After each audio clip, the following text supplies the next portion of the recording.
Eu estou falando com vocês aqui nesta segunda-feira, dia 10 de agosto.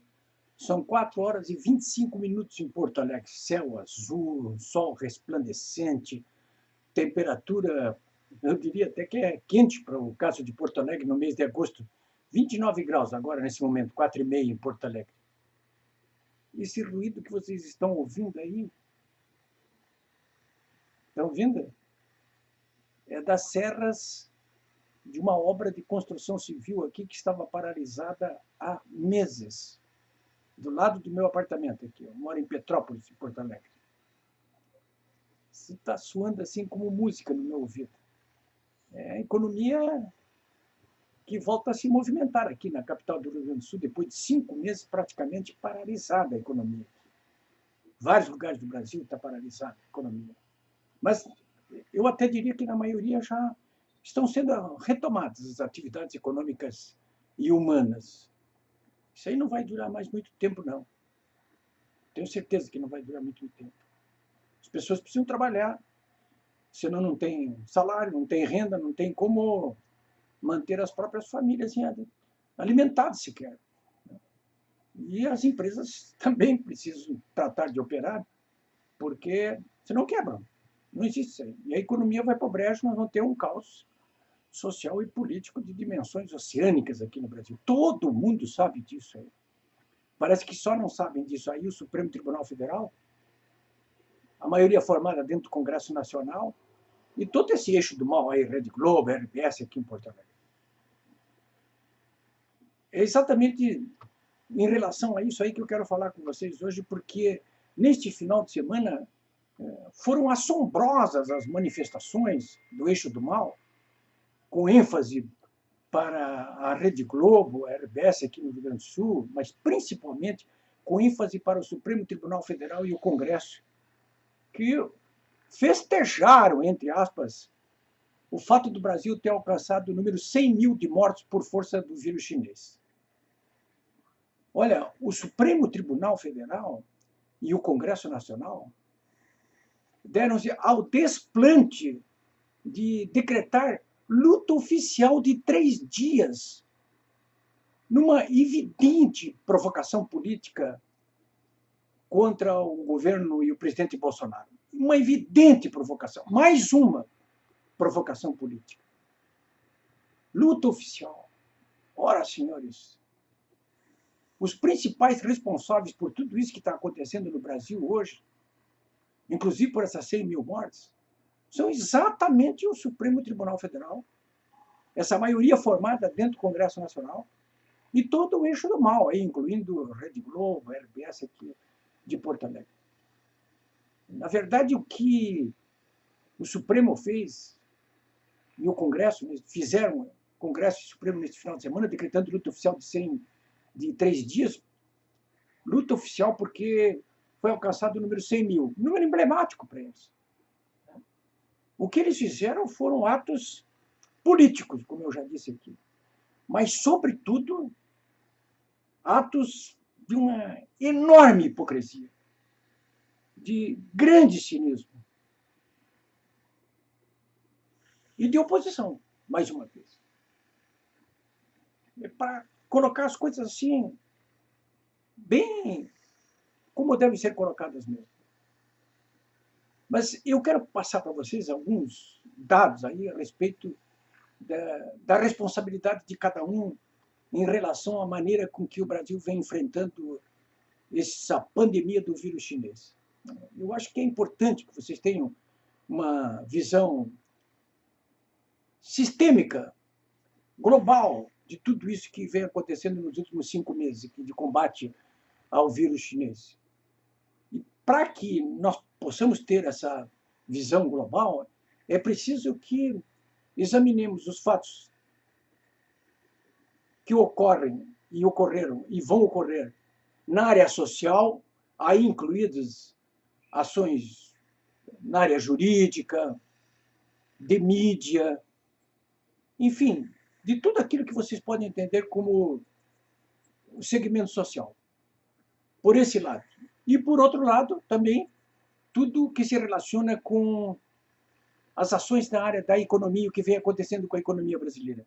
Porque desde o início, eu venho dizendo aqui nesse espaço, aliás, o próprio presidente da República, Jair Bolsonaro, vem dizendo isso desde o início, homens como o deputado Osmar Terra também tem dito, muita gente reverbera isso que eu vou dizer para vocês aqui, desde o início, o que a gente tem colocado é que esse é um problema que desrespeita a vida das pessoas, mas também a economia como um todo.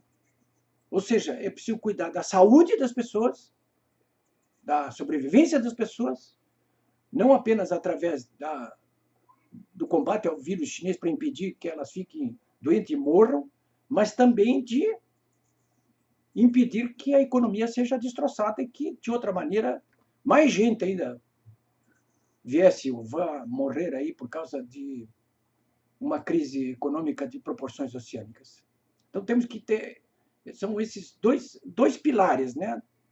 A parte social e a parte social que cuida inclusive da saúde, né?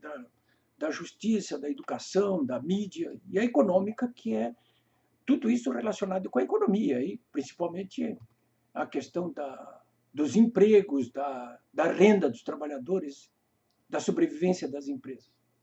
Bom, vamos ver primeiro esse pilar da área social, que inclui saúde, inclusive, que inclui a área jurídica, a mídia.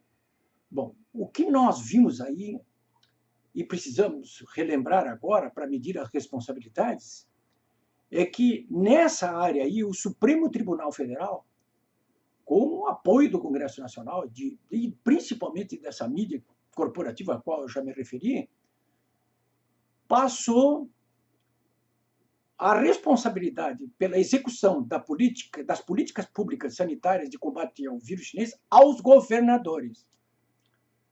O Supremo, com o apoio do Congresso e dessa mídia corporativa, decidiu usurpar as funções do próprio presidente Bolsonaro, do governo federal, portanto, e entregar para os governadores a administração das políticas públicas sanitárias de combate ao vírus chinês. É isso aí, sem tirar nem pôr. Como subdelegados ali dos governadores, os prefeitos. Ao governo federal, ao presidente Bolsonaro, foi passada apenas a responsabilidade de prover os governos estaduais dos recursos materiais e financeiros que eles estivessem precisando para administrar a crise. Desde o primeiro momento, foi isso que se decidiu. Foi exatamente isso que se decidiu.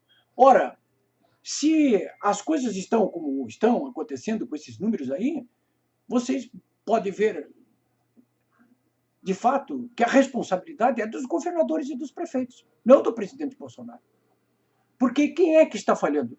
Por acaso o governo federal, o presidente Bolsonaro, falhou ao deixar de alcançar os recursos materiais, como medicamentos, anestésicos, analgésicos, equipamentos de proteção individual, respiradores, equipamentos de UTI, ou recursos financeiros? Em algum momento o governo federal deixou de prover, como mandou o Supremo Tribunal Federal com o apoio do Congresso e da mídia corporativa, deixou de atender?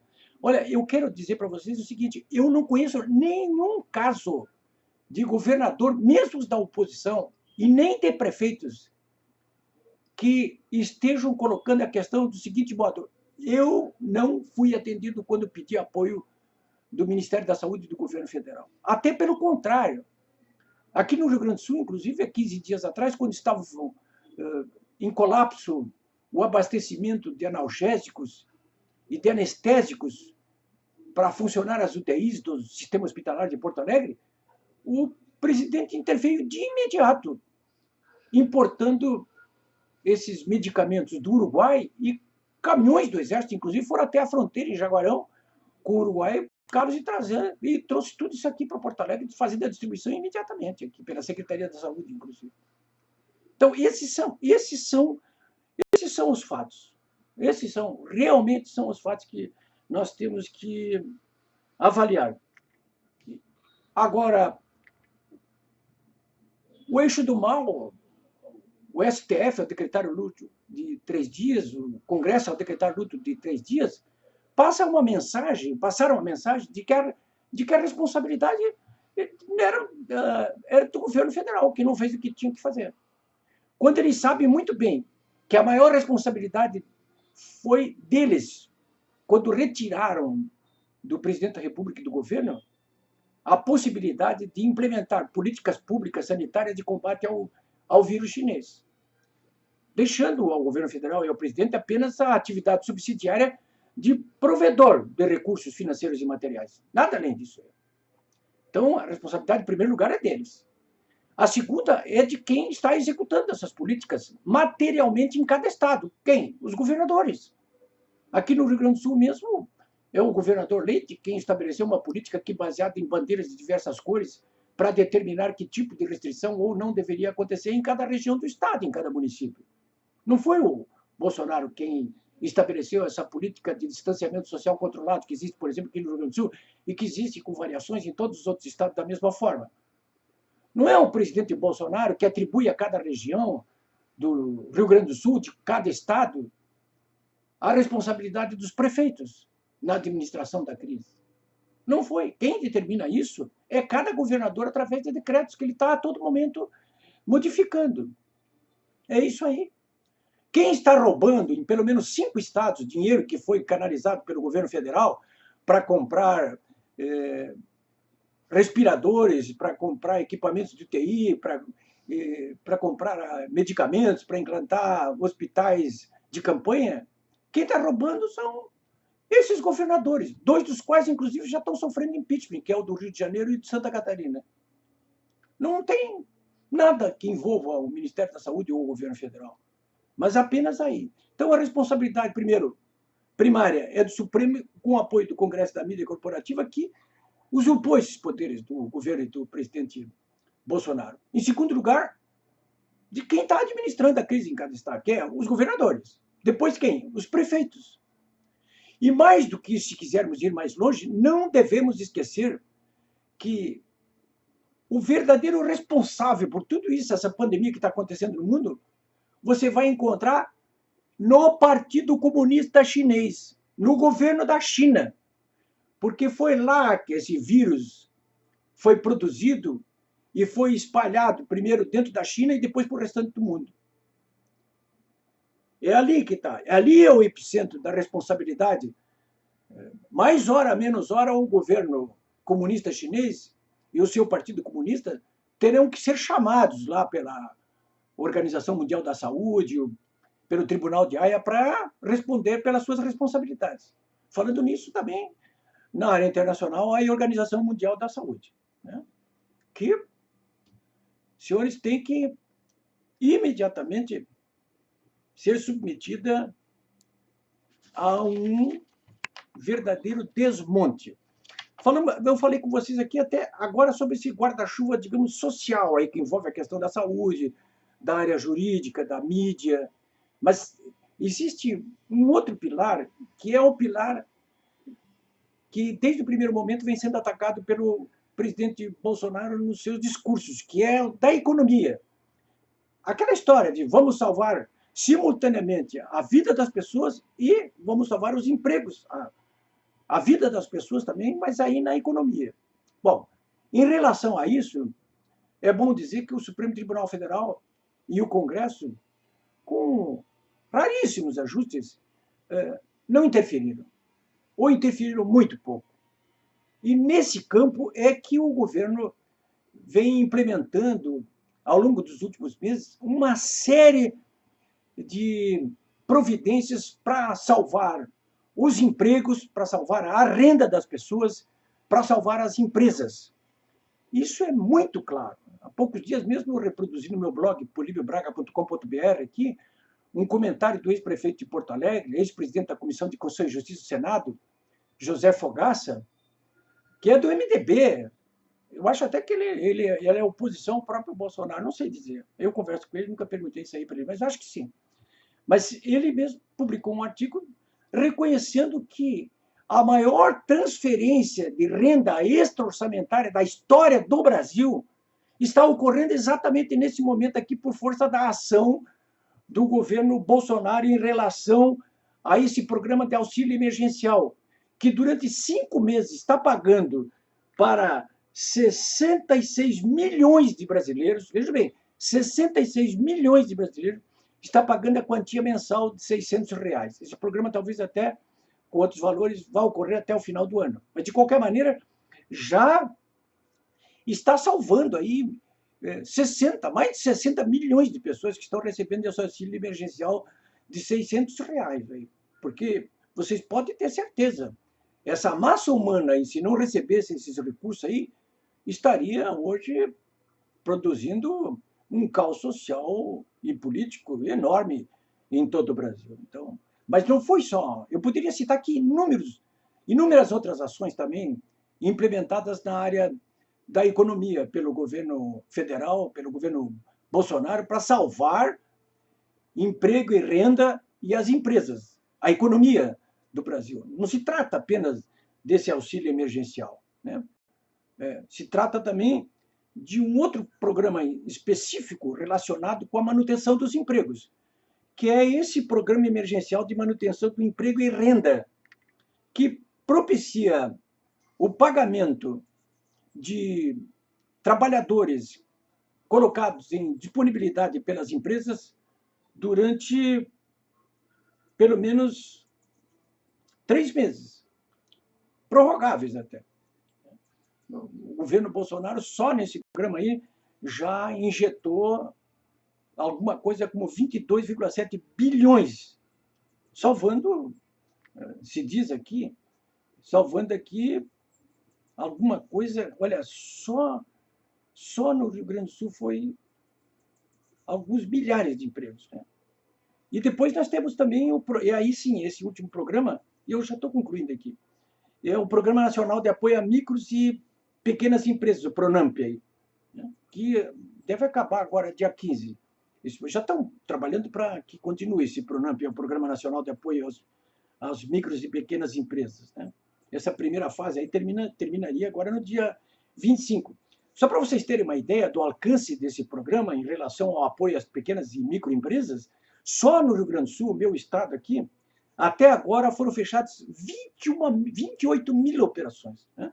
No valor de quase 2 bilhões de reais, mais exatamente 1,8 bilhões. Esse programa era para durar 3 meses, ele está encerrando agora no dia 15, está salvando milhares, olha aqui são, quantas que estão salvando aqui? São,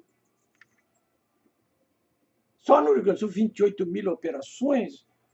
Aqui o Rio Grande do Sul representa alguma coisa como 7% da economia brasileira.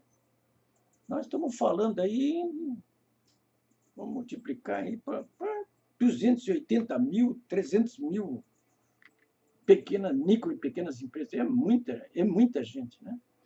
Então, senhores, é bom que se delimite isso aí. Tanto essas ações na área econômica proporcionadas pelo governo Bolsonaro estão funcionando, que hoje mesmo, nesta segunda-feira, eu estava examinando o Boletim Focus, que examina as posições do mercado em relação ao desempenho do PIB, da taxa de câmbio, dos juros. E o Boletim Focus, hoje, que reflete as posições do mercado, revisou os números da trajetória do PIB para este ano, que deve fechar o ano com uma queda de 5,7%. 5,7%.